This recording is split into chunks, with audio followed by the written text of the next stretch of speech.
अस्सलाम वालेकुम। All out में Naseem Rajput metro one news के तमाम नाजरीन से मुखातिब है। 3 दिन पहले पाकिस्तान को तारीख में पहली मरतबा वाइट वॉश का सामना करना पड़ा किसी टेस्ट सीरीज़ में। हिस्ट्री में पहली मरतबा इंग्लैंड की टीम ने एक तो होता है वाइट वॉश, मैं भी वो सीरीज़ कवर कर रहा था जब पाकिस्तान ने इंग्लैंड को दुबई में शिकस्त दी थी, इमारात की कंडीशन में शिकस्त दी थी। एक वाइट वॉश हमने ये देखा कि बुज़दिलों की तरह हम खेल रहे थे, बुज़दिली हर तरफ दिखाई दे रही थी। पिच ऐसी बनानी है कि किसी तरह मैच बच जाए हमारा, किसी तरीके से मैच ना हारे। 3 दिन पहले पाकिस्तान को क्लीन स्वीप हुआ, वाइट वॉश हुआ। 3 दिन पहले पाकिस्तान क्रिकेट बोर्ड की सूरत हाल बिल्कुल मुख्तलिफ थी और इस 3 दिन में इतनी तब्दील हो गई है कि अब हर चीज़ जो है वो एक नए सिरे से होती हुई दिखाई दे रही है। सिलेक्शन कमेटी के चेयरमैन मोहम्मद वसीम नहीं रहे, उन्हें वैसे बहुत पहले चला जाना चाहिए था जिस तरीके की वो सिलेक्शन कर रहे थे, लेकिन उनको आते ही तब्दील कर दिया गया और एक इंटरिम कमेटी बनाई गई जो शाहिद खान आफरीदी की सरबराही में है।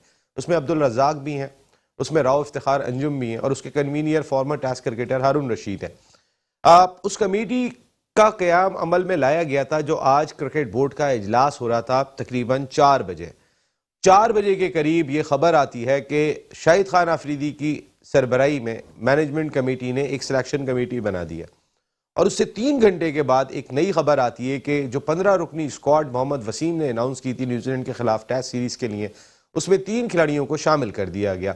मीर हमजा के बारे में बहुत बात हो रही थी, मीर हमजा को टीम का हिस्सा बना दिया गया कि मीर हमजा होने चाहिए, लेकिन मीर हमजा को तो एशिया कप में होना चाहिए था जब शाहिन शाह अफरीदी नहीं थे, लेकिन बिलाखिर मीर हमजा को शामिल किया गया। साजिद खान को भी शामिल किया गया ऑफ स्पिन डिपार्टमेंट में, जबकि उनके साथ साथ शाहनवाज धानी को भी टेस्ट टीम का हिस्सा बनाया गया। ये समझ में आने वाली बात लगी, ये तमाम के तमाम फैसले, क्योंकि हम अपने फास्ट बॉलर्स को देख रहे हैं, हम शाहिन शाह अफरीदी को देख रहे हैं जो अनफिट होकर बाहर बैठे हुए, हम हारिस रऊफ को देख रहे हैं जो अनफिट होकर बाहर बैठे हुए, हम नसीम शाह को देख रहे हैं कि जिनको हमने टीम में तो शामिल कर लिया लेकिन हमें ये नहीं पता कि इस सीरीज में ही वो दोबारा अनफिट हो जाए।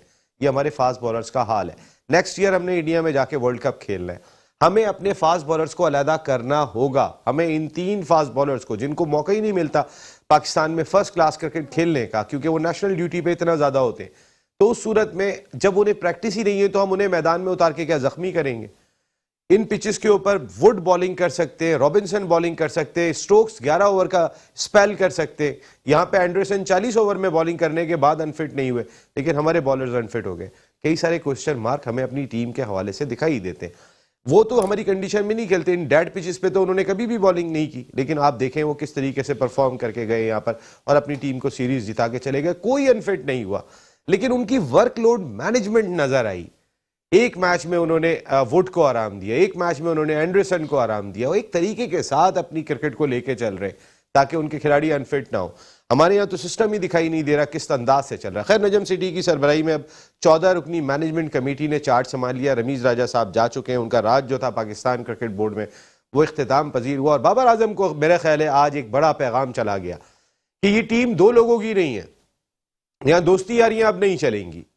ये बाबर आजम या रिजवान की टीम नहीं है, ये पाकिस्तान की टीम है। हम ये बात बार बार कहते हैं, ये बात बार बार कहेंगे। और एक चीज और ये कि जो सबसे बड़ी खबर है, ये मैंने ब्रेक की थी, कौमी क्रिकेट सिलेक्शन कमेटी अब 11 रुकनी टीम के इंतखाब की हतमी जिम्मेदार होगी। अब ना कोई कोच, ना कोई मैनेजर, ना कोई असिस्टेंट कोच और ना कप्तान, अब 11 रुकनी टीम मुंतखब नहीं करेगा इन 2 टेस्ट सीरीज में। अब जो सिलेक्शन कमेटी बनी है वो बाबर आजम को बताएगी कि कौन सी टीम खेलेगी। ये वक्त बाबर आजम खुद लेकर आए अपनी क्रिकेट पे। ये वक्त पाकिस्तान क्रिकेट बोर्ड की पिछला पाकिस्तान क्रिकेट बोर्ड लेकर आया है जिसने सरफराज को कप्तानी से हटाया था। एक अच्छा माइंडसेट हमारी क्रिकेट का चल रहा था जिसको हमने उठा के तबाह करके रख दिया था। खैर, ये तमाम इशूज हैं जिन पे बात करूंगा क्योंकि खबरें बहुत सारी हैं। लोग मेरे साथ यहाँ पर मौजूद हैं जिनसे बात करेंगे। मेरे साथ गुफ्तगू के लिए मौजूद है पाकिस्तान के फॉर्मर इंटरनेशनल क्रिकेटर, अपने वक्त के जबरदस्त middle order batsman, cricket analyst, commentator, एक बड़े स्पोर्ट्स डिपार्टमेंट से भी वाबस्ता रहे, सईद आज़ाद साहब। बहुत बहुत शुक्रिया सईद भाई आपका, बहुत बहुत शुक्रिया उनके साथ तशरीफ रखते। एक ऐसा नाम कि जो हम बोलते रहते हैं कि ना इंसाफियाँ मेरिट नहीं है इस मुल्क में, ये उनका एक बहुत बड़ी एग्जाम्पल है। ये आज के नहीं है, ये मैं बात कर रहा हूँ 60s की, 70s की, कि जिस वक्त ये टॉप बैट्समैन होते थे।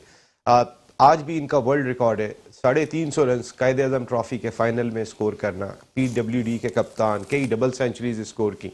राशिद भाई हमारे साथ है, राशिद इसरार साहब, बहुत बहुत शुक्रिया राशिद भाई, थैंक यू वेरी मच आपका। उनके साथ तशरीफ रखते हैं पाकिस्तान के फॉर्मर फर्स्ट क्लास क्रिकेटर, ज़बरदस्त किस्म के एडमिनिस्ट्रेटर अपने दौर के रहे, बड़े डिपार्टमेंट के। इनकी आई क्रिकेट के हवाले से ख़ास अहमियत रखती है कि ये खिलाड़ियों को जज करने की सलाहियत रखते हैं। क्रिकेट एनालिस्ट, आप हमें इनको सुनते रहते हैं और बहुत पसंद भी किए जाते हैं। शुएब हबीब साहब, thank you very much Shoaib भाई, आपका बहुत बहुत शुक्रिया। लेकिन मैं आपके पास आता हूँ, इससे पहले मैं सीधा चल रहा हूँ क्योंकि नई इंटरिम सिलेक्शन कमेटी के convenor, former test cricketer, Pakistan cricket board में माजी में भी गिरा कदर खिदमात अंजाम दी, इसके साथ साथ पाकिस्तान क्रिकेट टीम के manager, coach, chairman selection committee, सारी जिम्मेदारियां अंजाम दी। हारून रशीद साहब हमारे साथ शो का हिस्सा हैं। अस्सलाम वालेकुम हारून भाई, और आपको मुबारक हो कन्वीनियर नई इंटरिम सिलेक्शन कमेटी। वालेकुम सलाम। बस बहुत बहुत शुक्रिया एक बार फिर अल्लाह ताला ने मौका दिया है, खिदमत करने की कोशिश करेंगे कि दयानतदारी से इसको अंजाम दें।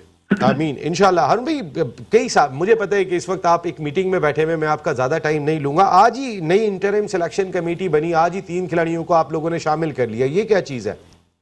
देखिए, इसमें सिलसिला ये था कि जब शाहिद आफरीदी को हमने बनाया तो शाहिद आफरीदी ने सारी इन चीजों को देखते हुए पूरी टीम के बैलेंस को देखा और बाबर आजम से भी उन्होंने बात करने के बाद ये मुनासिब समझा कि हमें स्ट्रेंथन करने के लिए टीम को कुछ हमें फास्ट बॉलर देने चाहिए, क्योंकि जब रिवर्स स्विंग होती है तो उसमें हमें थोड़े पेसर जिसमें पेस हो थोड़ी सी, क्योंकि जब तक हवा में वो तेज बॉल नहीं करेगा तो इतना रिवर्स स्विंग नहीं होगा। दूसरा उनके ख्याल में था कि नसीम शाह अनफिट होके फिट हुए हैं लेकिन वो क्रिकेट नहीं खेले हुए।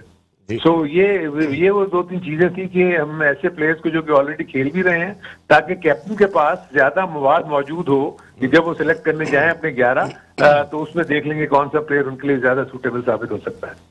कैप्टन के पास बहुत अथॉरिटी थी। रमीज राजा साहब ने कप्तान को खुद भी वो कहते थे अपने इंटरव्यूज में कि मैंने कप्तान को बिल्कुल बाइख्तियार कर दिया, तो कप्तान ने कोई एतराज नहीं किया कि नहीं ये क्योंकि जब अथॉरिटी उनके पास नहीं, एतराज वाली बात नहीं। देखिए, कैप्टन को तो ये भी स्ट्रांग ही कर रहे हैं ना, इसमें तो बिल्कुल शाहिद का तो स्टेटमेंट भी यही है कि हमने कैप्टन को स्ट्रांग करना है, क्योंकि वो भी यही फील करते हैं। बाबर को भी उन्होंने यही कहा कि हम पूरी तरह आपको पावरफुल करना चाहते हैं, लेकिन हम चाहते हैं कि आपके पास ज्यादा से ज्यादा ऐसी वैरायटी मौजूद हो। लेफ्ट आर्म फास्ट बॉलर कोई नहीं है आपके पास। हम समझते हैं कि धानी फास्ट बॉलिंग पिछले 2-4 सीजन से फर्स्ट क्लास में बड़ी अच्छी बॉलिंग कर रहे हैं, लंबे स्पेल किए हुए हैं। नसीम शाह फिट होके आ तो गए लेकिन उन्होंने बॉलिंग नहीं की, दोबारा कहीं अनफिट ना हो जाए।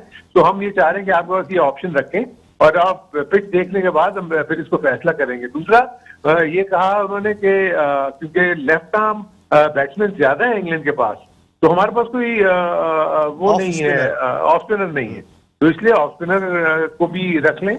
आप जब पिच देखेंगे उसके बाद फिर हम फैसला करेंगे 11 कौन सी बनानी। आपने पिच की बात की, पाकिस्तान में पिचेस बहुत क्रिटिसाइज हुई। पिंडी की पिच पे एक और रेटिंग पॉइंट कम कर दिया गया और बुजदिलों की तरह हम खेलते हुए दिखाई दिए थे। माजरत के साथ, आप ज़ाहिर इस पे कोई तबसरा नहीं करेंगे, लेकिन हम इस पे बहुत तबसरा करते रहे जिस तरह की हम पिचेस बना रहे थे।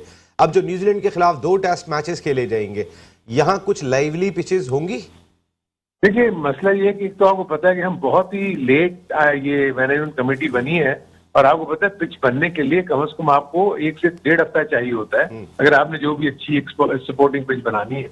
लेकिन उसके बावजूद आई थिंक जो कोशिश यही होगी कि अच्छी पिचेस बने ताकि बैट और बॉल में अच्छा मुकाबला हो, एक तरफा ना हो। और भाई आप ज़ाहिर कमेटी के बहुत ही इंपॉर्टेंट रुकन है, क्योंकि आपका एक्सपीरियंस इतना है पाकिस्तान क्रिकेट के लिए हर शोबे में। आप ये जो आपने एकदम से आते ही सारी कमेटीज खत्म कर दी, एसोसिएशंस खत्म हो गई हैं, तो इतनी जल्दी आप तमाम चीजें मैनेज कर लेंगे जो तमाम चीजें खत्म कर दी हैं? या डोमेस्टिक टूर्नामेंट सीजन खत्म हो गया है हमारा 3 तारीख को, उसके बाद हमारे पास टाइम मौजूद है? जी एग्जैक्टली, यही जो आप बात करें ना, इस पॉइंट ऑफ व्यू से थोड़ा सा ये हुआ कि as per the constitution of 2019 जब वो कॉन्स्टिट्यूशन खत्म हो गया तो उसके मुताबिक तो जितनी भी चीजें थी ऑटोमेटिकली खत्म हो गई ना। तो उसी के जुमरे में वो कमेटियां भी आती थी जो कि उस कॉन्स्टिट्यूशन बनी हुई जी, तो इसलिए तो उनकी कमेटी को तो उन्होंने डिसबैंड होना ही था ऑटोमेटिकली। तो उसके बाद फिर अभी जो है हम इन कमेटीज को रिवाइव कर रहे हैं। इस सिलसिले में जो है हमने वेरियस कमेटीज फॉर्म किए हैं जिनके जिम्मे टास्क दे दिए गए हैं कि आपने ये चीजें करनी है। तो इंशाल्लाह with in a weeks time और 10 डेज टाइम बगैर किसी हिंड्रेंस के जो काम अभी इतना ज्यादा तो आगे है नहीं, so before the Pakistan super league बहुत सारी चीजें जो है ना वो कमेटी द्वारा दोबारा बन जाएंगी, फॉर्म हो जाएंगी। कौन जिम्मेदार होगा इस दौरान में हारून भाई? सिंध में क्रिकेट चलाने का जब 6 एसोसिएशंस बनी हुई थी वो खत्म हो गई, लेकिन अब क्रिकेट भी तो खत्म हो गई ना 3 तारीख के बाद, इसीलिए पाकिस्तान कप को जो क्रिकेट हो रही थी इसलिए उसको नहीं टच किया गया, ताकि पाकिस्तान के सीजन का जो इख्तिताम है एज पर शेड्यूल हो, और प्लेयर्स जो है वो क्रिकेट खेलते हुए 3 तारीख को जब फाइनल हो जाएगा तो आपको तो डोमेस्टिक तो क्रिकेट तो खत्म हो गई ना। और उसके बाद फिर जब नया हमारा जो 120 दिन का टास्क है, जिसमें हमने इलेक्शन करवाने हैं, जिसमें रीजन्स को फॉर्म करना है, जिसमें डिपार्टमेंट्स को दोबारा रिवाइव करना है, तो वो हमारे पास वो टाइम होगा जिसमें हम सारी चीजों को इन 120 दिन के अंदर अंदर करें। और उसको जब एक दफा वो इलेक्शन कंप्लीट हो गए, सारी चीजें रीजन्स बन गए, डिपार्टमेंट्स बन गए, तो आपका जो गवर्निंग बोर्ड है नया वो बन जाएगा 2014 के कॉन्स्टिट्यूशन के तहत। जब वो बोर्ड बन गया तो आपको पूरा क्रिकेट बोर्ड ही नए सिरे से अपना काम करना शुरू कर देगा। बिल्कुल ठीक है हारून भाई, ये बहुत अब मुश्किल टास्क है वैसे डिपार्टमेंट्स को दोबारा से बहाल करना, क्योंकि सब अपनी दुकानें बंद कर चुके हैं। लेकिन एक और दुकान बंद हुई थी, सईद भाई भी उनके साथ थे। सईद आजाद साहब आपसे बात कर रहे हैं। जी हारून भाई बहुत बहुत मुबारक, बहुत मुबारक हो। अस्सलाम वालेकुम आपको। वालेकुम अस्सलाम। हारून भाई मैंने नसीम से भी रिक्वेस्ट करके आपसे बात करने की परमिशन ली है। मैंने कहा हारून भाई से एक रिक्वेस्ट करूंगा। हारून भाई बहरहाल ये कि पाकिस्तान ने बहुत बुरा टाइम देखा, क्रिकेटर्स ने बहुत बुरा टाइम देखा और बहुत ही ज्यादा क्रिकेट हमारी नीचे गई है। मेरे आप उस्तादों में से हैं, बड़ों में से हैं, डिपार्टमेंट को जरूर कुछ ऐसा बोर्ड में सेठी साहब से मिलके कोई ऐसा सेटअप जरूर बनाए कि डिपार्टमेंट की जो हाई लेवल की जो जितने एग्जीक्यूटिव हैं और प्रेसिडेंट हैं वो इंटरेस्ट वैसे ही लें जो आप लोग के दौर में पिछली बोर्ड में डिपार्टमेंट इंटरेस्ट लेते थे। इसलिए कि अभी इस वक्त पोजीशन ऐसी है कि जब तक ऊपर हाई लेवल में बात नहीं होगी उस इंटरेस्ट कोई भी नहीं है डिपार्टमेंट में, कोई भी किसी भी डिपार्टमेंट में उस टाइप का प्लेयर नहीं है जो जिस टाइप के इकबाल कासिम हुआ करते थे, शुएब हबीब साहब हुआ करते थे। खुद जो इंटरेस्ट क्रिकेट को भी देते थे, डिपार्टमेंट भी बड़े होते थे, और आप खुद इतने बड़े डिपार्टमेंट आपने चलाया है। मैं ये चाहता हूं कि प्लीज अब आप आए तो डिपार्टमेंट को जरूर रिवाइज करें। अब ये आपने बात की, बड़ी अच्छी सजेशन है। ऑलरेडी ये हमारी पाइपलाइन में है, जो चीजें आपने बातें की है ना, ये सारा हमारे जहन में है कि हमने तो किस तरीके से लेके चलना है, और वो सारे जो स्टेप्स हैं लिए जाएंगे जिसके मुताबिक टॉप हायरार्की जो है आपके जितने भी डिपार्टमेंट्स हैं उनके साथ राब्ते किए जाएंगे, और इंशाल्लाह आप देखेंगे कि ये चीजें जो हैं वो बेहतर होती हैं। हारून भाई, शुएब हबीब भाई आपसे बात करेंगे। जी शुएब भाई। हारून अस्सलाम वालेकुम। वालेकुम अस्सलाम। शुएब कैसे हैं आप? मैं जीता। हारून, ये जो प्रेजेंट 3-4 साल से जो सिस्टम चल रहा था ये आप ही का बनाया हुआ था, तो अब आप इसको कैसे खत्म करके डिपार्टमेंट की क्रिकेट को लाएंगे? एक तो सबसे पहले शुएब साहब ये समझें कि जो पॉलिसी गाइडलाइंस होती है ना वो ऊपर होती हैं, और जो नीचे लोग बैठे हुए थे उसको एग्जीक्यूट करते हैं। तो ऑब्वियसली उस जमाने की जो मैनेजमेंट थी उसके जिम्मे ये काम था कि उन्होंने कहा कि आप ये टास्क फोर्स बना के आप ये काम करें, और मेरे जिम्मे ये कहा गया कि ये पॉलिसी गाइडलाइंस है, इनके ऊपर आप हमें बना के स्ट्रक्चर दें। हमने जो स्ट्रक्चर बनाया था उसको 8 टीमों का बनाया था, जिसमें डिपार्टमेंट्स और रीजन देखे हुए थे। उसके बाद जब पेटन जो प्राइम मिनिस्टर थे उस जमाने में, उन्होंने उस चीज को कहा कि नहीं मुझे 8 टीमें नहीं, मुझे 6 टीमें चाहिए, और मुझे ऑस्ट्रेलिया के पैटर्न पे चाहिए। तो ऑस्ट्रेलियन की गाइडलाइन को सामने रखते हुए तो उस पर स्ट्रक्चर बना दिया। तो हम तो एग्जीक्यूशनर्स थे, हम तो प्लानर। तो जो गाइडलाइंस मिली है वो इसी तरह, अगर जैसे ये मैनेजमेंट कमेटी बनी है, ये जो गाइडलाइंस हमें देगी हमारा काम ये है कि उसको एग्जीक्यूट करना। सो इसलिए जो भी नीचे बैठ के काम कर रहा होता है उसमें पॉलिसी ऊपर से आती है, आप उसको इम्प्लीमेंट करते हैं। नहीं, मैं पॉलिसीज पे नहीं आ रहा था, मैं तो यही कि ये जो सिस्टम तो था पॉलिसी के मुताबिक ही तो बने थे। हाँ, नहीं तो ये जो 3 साल के मुताबिक ही तो बने थे। ये जो 3 साल से सिस्टम चला था या चल रहा था, ये फेल हो गया? नहीं, फेल नहीं हो गया, कॉन्स्टिट्यूशन खत्म हो गया। हाँ, मतलब क्यों हुआ? मतलब यही वजह है ना, फेल हुआ है तो खत्म हुआ ना। नहीं, तो इसलिए कि जो बाद में 4 साल में उन्होंने उसको इम्प्लीमेंट नहीं किया, जो लोग चला रहे थे। नहीं, सारी चीजें वही चीज इम्प्लीमेंट हो रही चल रही थी, इसलिए वो एडॉक में चल रही थी। कौन सी चीजें? ना इलेक्शन हुए थे ना कुछ हुआ था। जब नहीं, वो एक डिफरेंट स्टोरी है। वो एक डिफरेंट स्टोरी है कि इलेक्शन नहीं हुआ ऐसे। मैं क्रिकेट की बात कर रहा हूँ। मैं ये जो 4 साल से क्रिकेट सीजन हो रहा था, ये मेरा सिर्फ ये क्या ये आप ही का लाया हुआ था? आप क्या समझते हैं कि ये फेल हो गया? मेरा लाया हुआ नहीं था, वो क्रिकेट बोर्ड की जो मैनेजमेंट उन्होंने थी कहा कि उसकी पैटर्न का लाया हुआ था। पॉलिसी के मुताबिक लाया हुआ था। नहीं तो और इसी मतलब तरह जब ये वाली नई गवर्नमेंट आई है, उस वक्त बाहर तो आप ही थे। वो अरे भाई तो उन्होंने मुझे भी यही टास्क दोबारा इन्होंने दे दिया कि आप ही बना के दें। ये आपके आने या ना आने की बात नहीं हो रही, मेरा सिर्फ यही सवाल था कि ये जो 3 साल से जो सिस्टम चल रहा था ये फेल हो गया, नया आना चाहिए। और ये तो नो डाउट पाकिस्तान में जो डोमेस्टिक क्रिकेट में डिपार्टमेंट के बगैर तो क्रिकेट है ही नहीं। दुनिया भले चाहे पाकिस्तान में कुछ भी कर ले, डिपार्टमेंट होगा तो होगा। वो तो हमारे प्राइम मिनिस्टर साहब जो एक्स प्राइम मिनिस्टर थे, उन्होंने डिपार्टमेंट क्रिकेट बंद करके क्रिकेट को जो ठेस पहुंचाई थी। अब ये जो हमारे प्राइम मिनिस्टर है, हैरत की बात ये भी थी अरुण भाई कि रमीज राजा जैसे क्रिकेटर आ गए थे, उन्होंने भी डिपार्टमेंट नहीं खुलवाया, हालांकि वो तो बहुत ज्यादा समझते थे। मैं इसी तरफ आ रहा हूँ मैं। मेरा कहने का मकसद यही है कि अब ये जो प्राइम मिनिस्टर साहब आए, ये तो एक पॉलिटिकल चेंज है। इन्होंने आके उसको उसके ताबूत में कील ठोक दी।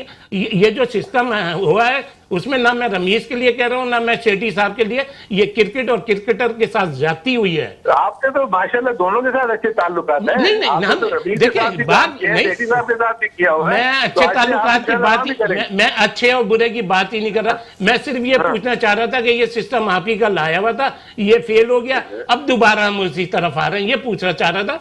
नहीं वो इंशाल्लाह वो भी जब आएगा तो आप देखेंगे उसको भी थोड़ा। बिल्कुल मेरी दुआ है, मेरी तो दुआ है अल्लाह मियां पाकिस्तान की क्रिकेट को परवान चढ़ाए। देखो अरुण भाई,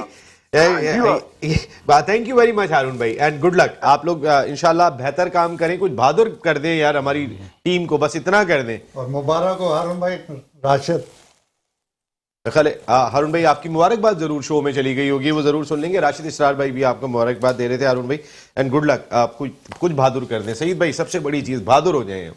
मुझे जो एक चीज है कि रमीज राजा साहब के दौर में हम बहुत बुज़दिल हो गए। मैं तो उनसे एक्सपेक्ट कर रहा था कि कुछ बहादुरों वाली चीज, कोई राजा वाली चीज करेंगे, लेकिन वो तो बिल्कुल ही यानी कि ऐसी पिचेस उनके दौर के अंदर बन गई। देखिए नसीम, बात यह है कि पाकिस्तान में कुछ हमारे यहाँ सिस्टम ऐसा है कि इन्हीं लोगों में से हर आदमी को चांस मिलता है। जैसे इससे पहले अब ये सेठी साहब दोबारा जो आए, वो कंपेयर अगर रमीज से कंपेयर करें कि भाई दोबारा क्यों आए, रमीज इसलिए आए कि रमीज अच्छा काम करके नहीं गया। जब रमीज आया इसलिए नहीं है, हुकूमत बदल गई। नहीं हुकूमत नहीं बदली, मगर नहीं, ये जो आप बात कह रहे हैं ना, सुन लें। मैं अब आप लोग जो भी समझ लें, मैं तो न्यूट्रल आदमी हूं, मगर रमीज एक्सपोज हो गया। रमीज ने कोई ऐसा कारण, चेयरमैन की क्वालिटी जो इन्होंने दिखाई है, आते ही 8-10 बड़े प्लेयरों को हटा दिया। हम बोल के 3 साल से चल गए। शुएब मलिक को कह के थक गए, शुएब भाई भी कह रहे हैं, सब कह रहे हैं। आप देखिए इन्होंने डिसीजन लिया। और राजा की देखें, जब शुरू में जब राजा साहब आए थे तो मैंने आप सबसे ज्यादा मैंने तारीफ की थी। क्यों की थी? इसलिए कि जेन्युइन प्लेयर आया था। और फैमिली बैकग्राउंड की मैं हमेशा बात करता हूं, हमेशा से खानदानी होना, जेन्युइन प्लेयर होना, पढ़ा लिखा होना। और रमीज अच्छा सबसे ज्यादा मुझे इंप्रेस हुआ बता मैं वसीम राजा से, इसलिए कि वसीम राजा के अंडर में मैं काफी खेला हूं। वसीम राजा तो वाकई राजा था, उसके अंदर ना किसी किस्म का, मैंने उससे सीखी क्रिकेट, उससे चलना उठना सीखा, क्रिकेटर्स की जैसी एक पर्सनैलिटी सुपरस्टार की होती है। तो मुझे ऐसा लगता था कि ये उसी की तरबियत में होगा, ये शायद कोई ऐसे काम कर जाएगा मुल्क के लिए, मगर ये कुछ भी नहीं कर। वसीम राजा नहीं, रमीज राजा ने क्या किया? रमीज राजा ने ये काम कर गया, उसको सिर्फ कंपटीशन था किसी तरह चेयरमैन बन जाऊं, 1 टके का काम नहीं करके गया। उसने पाकिस्तान की क्रिकेट खत्म कर दी। उसने एक डिसीजन लिया था जिसमें मैं कहूंगा कि भाई मुस्कुराए थे। वो तो इसलिए मुस्कुरा रहे हैं कि ना वो बेसिकली शुएब भाई तो जानते हैं रमीज राजा को, मगर रमीज राजा एक्सपोज होके गया। वही वाली बात है कि अभी जो इसके साथ हो रहा है अपना, आपका अल्लाह मियां करे, बाबर आजम के बाद बाबर आजम के साथ हो रहा है। आप बताएं, इतनी बड़ी परफॉर्मेंस देने के बाद, इतना बड़ा दुनिया में नाम रोशन है, मगर क्या हो रहा है पाकिस्तान में? किस तरह से उसके साथ डील, इस वजह से नहीं, उसकी नीयत सही नहीं थी। मैं आपको एक बात बता दूं, बाकायदा तौर पे कहा गया कि ये करो। मैं आपको बता रहा हूं, आप मुझे बताएं, अब रिजवान आज वो रमीज राजा साहब को आज ये बताएं, नहीं आप बताएं रिजवान का क्या जबरदस्त, रिजवान का क्या जबरदस्त, ये है चेयरमैन का डिसीजन। रिजवान को आपने बाहर कर दिया ना, खेलेगा सरफराज। भाई ये कब तक होता रहेगा? आप 2 आदमी अभी तक तो नहीं पता है कौन खेलेगा, मेरे ख्याल में आप सरफराज ही खेलेंगे। शाहिद खान अफरीदी ने स्टेटमेंट दिया कि बिफोर कराची टेस्ट में, शुएब भाई आपको याद होगा, इंग्लैंड के खिलाफ के यहाँ पे सरफराज और शान मसूद को खिलाना चाहिए, स्टेटमेंट भी दिया था। और शाहिद खान अफरीदी अब खुद कमेटी के सरबराह हैं, तो लाजमी तौर पे आप वो नहीं खिलाएंगे तो फिर तो उनसे ही सवाल होगा कि भाई आप तो कह रहे वो थे खिलाओ। देखें, उस वक्त उसने स्टेटमेंट इसलिए दिया था कि उसको नजर आ रहा था ये गलत हो रहा है। अब तो तो वो अब खुद तो आ और- गया, वो तो खिलाएगा, अब खिलाएगा। अब जी राशिद खिलाएगा। भाई, राशिद भाई मैं तो ये कहना चाहूंगा कि ये जो अभी न्यूजीलैंड की टीम ऑलरेडी 3-4 दिन हो गए आई जी। पे, तो this was not the right time to change the committee, क्योंकि इससे बड़ा खराब इमेज पड़ रहा है ना। टीम आई हुई है और आप 2 हफ्ते रुक जाते भाई, ये कोई जवाब नहीं है। तो जैसे आपने कहा हुकूमत चेंज हुई है, इसकी वजह से ये आ गए। नहीं, ये राशिद एक बात बता दूं, आप तो अमेरिका से अभी आए, इतनी हमने जो जिल्लत गुजारी है इसमें बहुत अच्छा हो गया, बहुत अच्छा हो गया, ये चेंज हुए, नहीं तो नहीं, और change खत्म हो होते, जाते। मगर right न्यूजीलैंड time- के खिलाफ भी right यही time हाल ये नहीं होता। था ना, 2 हफ्ते बाद नहीं कर नहीं नहीं, सकते। राइट सर, टाइम मैं आपको एक बात बताऊं ना, पानी गुजर रहा था, देखिए, बिल्कुल। सर, आप व्हाइट वॉश्ड हो गए हिस्ट्री में, इसके और बाद भी चांस नहीं, अब अगर चांस नहीं बना। white wash तो आप आप यानी ये देखें ना कुट के कि हुए, रमीज- अगर आप नॉर्मल नहीं राशिद हुए। भाई, मेरी बात सुनिए। नहीं, एक राशिद मिनट, भाई, राशिद नहीं, भाई, राशिद भाई की बात को मैं इसलिए कहूंगा, अगर ये आज सेठी साहब नहीं आते तो पाकिस्तान में जवाल आ जाता मेरे भाई। आपको बता दूं, ये बहुत अच्छा हुआ सेठी साहब ने डिसीजन लिया, ये जवाल आ जाता, जी, इतनी बुरा हाल हो जाता। राशिद भाई आप क्या कह रहे थे? जी, मैं ये कह रहा था कि रमीज ने इतना बुरा नहीं किया जितना ये अपने भाई रमीज ने अच्छा क्या किया? अच्छा क्या किया? चले अच्छा बताएं, किया, अच्छा क्या एक किया? सवाल अच्छा है। कि आप एशिया कप के फाइनल में आए, उससे पहले आप सर हम एक भी नहीं जीते, T20 की नहीं, क्रिकेटर कौन जीते से? एक भी नहीं है सर। भाई, देखिए, फाइनल एंड में तो ऑफ द आए ना डे कम से सर, कम। अर्जेंटाइन का मैसी जीत गया ना, और- एम्बापे के फ्रांस याद नहीं है। End of the day Asia cup champion Sri Lanka, आप ये वर्ल्ड देखें ना कप कि- चैंपियन इंग्लैंड। नए लड़के सऊद शकील, ठीक है, अभी फवाद आलम को बाहर करके लाए हैं आप। अबरार अहमद, अब्दुल्ला शफी, अब्दुल्ला किस लिए, वो आगा सलमान किस लिए खेल रहे हैं? 7 बैट्समैनों से खेल रहे हैं। आप मुझे बताएं ना, फहीम अशरफ, वही आप वसीम जूनियर और फहीम अशरफ आपकी फास्ट बॉलिंग है। नहीं सर, वो फहीम अशरफ तो डोमेस्टिक T20 क्रिकेट का खत्म हो गई, डोमेस्टिक हमारे ये क्रिकेट फास्ट खत्म बॉलर हो हो गए गई, राशिद भाई। डिस्ट्रिक्ट खत्म शोएब हो भाई, गई, जरा एसोसिएशंस खत्म हो गई।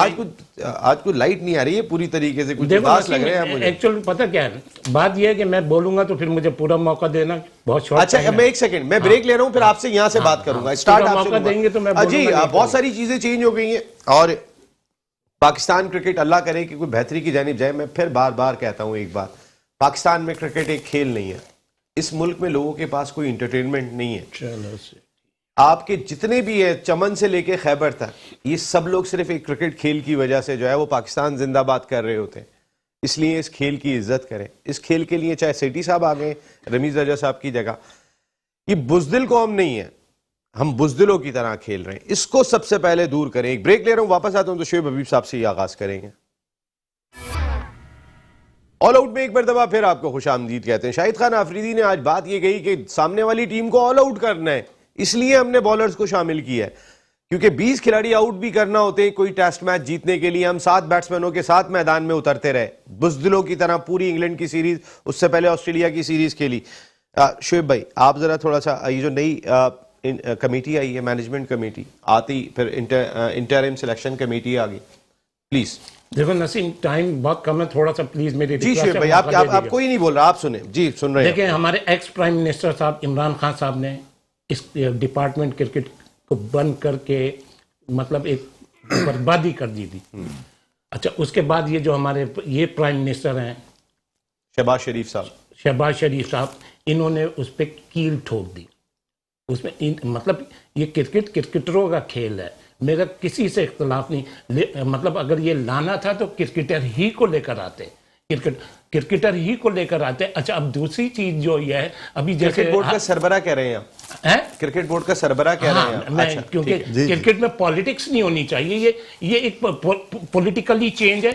अब अच्छा, जो हमारे मुल्क के हालात चल रहे हैं तो उस हिसाब से कल को हुकूमत चेंज होती है तो क्या होता है, इमरान खान की हुकूमत आ जाती है। हमने नाम सिर्फ क्रिकेट दिया हुआ है, हमने क्रिकेट को फुटबॉल बना दिया है। कल को ये आएगा, ये अब मैं अब ये गिलास तोड़ देता हूँ, ये क्या आप इसको सही कर देंगे? अभी ये 4 में क्या श्योरिटी है कि ये पाकिस्तान, ये डिपार्टमेंट के बैंक डिपार्टमेंट आ जाएंगे? एलाइट बैंक इसी गवर्नमेंट के होते हुए बंद हुआ, यूबीएल इसी गवर्नमेंट के होते हुए बंद हुआ, हबीब बैंक लास्ट इसी गवर्नमेंट के होते हुए बंद हुआ, जबकि उस साल का वो चैंपियन था। एमसीबी इसलिए ये हुआ। तो मैं तो इससे पहले भी कह चुका था कि, और जब ये सिस्टम आया था तब मैंने बोला था कि पाकिस्तान की क्रिकेट फिनिश हो गई। आपको याद होगा, मैंने अभी 3 या 4 वीक पहले आपके प्रोग्राम में ही बोला था कि पाकिस्तान की क्रिकेट इतनी नीचे चली गई है कि उसकी गहराई का भी आधा नहीं है, आइडिया नहीं है। तो इस तरीके से कैसे क्रिकेट वो हो जाएगी। और ये जो हारून रशीद साहब अभी बोल रहे थे, इन रिस्पेक्ट में ज़्यादा नहीं बोला, वो भाई सिस्टम यही देखे गए और इस सिस्टम को कौन कैरी कर रहा था, उन्हीं का भाई उमर रशीद का कैरी कर रहा। तो ये लोग हैं, कहां से पाकिस्तान के टीम। मैं यहाँ पे मुलाजमत कर रहा हूँ। अब आपने देखे, अब मैं कोई नहीं, मैं आपको एक देखे मेरी, अब मैं आपसे, मैं यहाँ पे मेरे बॉस मुझे कह देंगे आपने ये करना है, यार मैं नौकरी कर रहा हूँ, मैंने करना है। हाँ तो करना है। कल को ये कह देंगे जी मैं ये सिस्टम लेकर आया, मुझे नौकरी। ऐसे आप नौकर क्यों, आप असाइनमेंट कर रहे हैं यार, आप नौकर, आप गुलाम क्यों बन रहे हैं? सर वो गुलाम थोड़ी बन रहे हैं, असाइनमेंट ही कर रहे हैं। देखिए आप क्यों बोल रहे हैं, आप क्यों बोल रहे हैं? नहीं, वो मेरी आवाज सुन रहे होंगे, वो प्रोग्राम में आए, वो कल को आके क्लियर कर दें। चलिए, मैंने जो आपको एक बात कहा, मैं तो आपको एक एग्जांपल दी, राशिद भाई, सईद भाई, अगर आपका बॉस आपको कहे आप करेंगे, मेरी तरफ सर ना तो नहीं कर सकते आप। मेरी तरफ अभी लास्ट प्रोग्राम में यही हारून रशीद आप मुझे कह रहे हैं, जब मैं आपसे बात कर रहा हूं तो आप मुझे रिप्लाई ये कर रहे हैं कि आप नहीं बोले। उनकी सफाई में नहीं बोले, उनकी सफाई में नहीं बोल रहा हूं, मैं जर्नल बात कर रहा हूं। तो आप क्यों, मैं अपने ऊपर रख के कर रहा हूं, मैं सईद भाई पे रख के कर रहा हूं, मैं हारून रशीद पे रख के नहीं कर रहा। रशीद को बोल रहा हूं, वो जवाब दें। मैं आपको समझ में नहीं आ रहा। आप ही के प्रोग्राम में अभी हारून रशीद लास्ट संडे कह के गए थे, यार मैं तो क्रिकेट पर टच में ही नहीं हूं। अच्छा, वो सारी खूबियां उन्होंने किसकी बताई थी? सेठी साहब की। इसने राजा ने क्या करा यार, उसका तो मुझे आइडिया नहीं है। आपने, मेरे लिए सेठी साहब भी इतने ही हैं जितने रमीज राजा। आप क्रिकेट सर्कल में निकले, अभी जो कहा जा रहा है राजा ने क्या कुछ नहीं करा, क्या कुछ नहीं क्रिकेटरों के लिए, क्रिकेटरों के लिए क्या किया, बताइए मुझे आप। चले, मैं अब मेरी और आपकी बात हो रही है, इसमें तो कोई और नहीं है, आ जाए। अच्छा जी, पहले हमारे ओल्ड क्रिकेटर्स की सैलरी बढ़ाई, जितने चुप करा दिया उनको, चले करा दिया। हाँ, वो खामोश हो गए, उसके बाद कोई भी नहीं बोला। जो अगर उनके दिल में भी सच्चाई होती थी तो चुप होके बैठ गए, लाख रुपए। अच्छा जी, अच्छा, हर क्रिकेटर्स को उसने जॉब दी।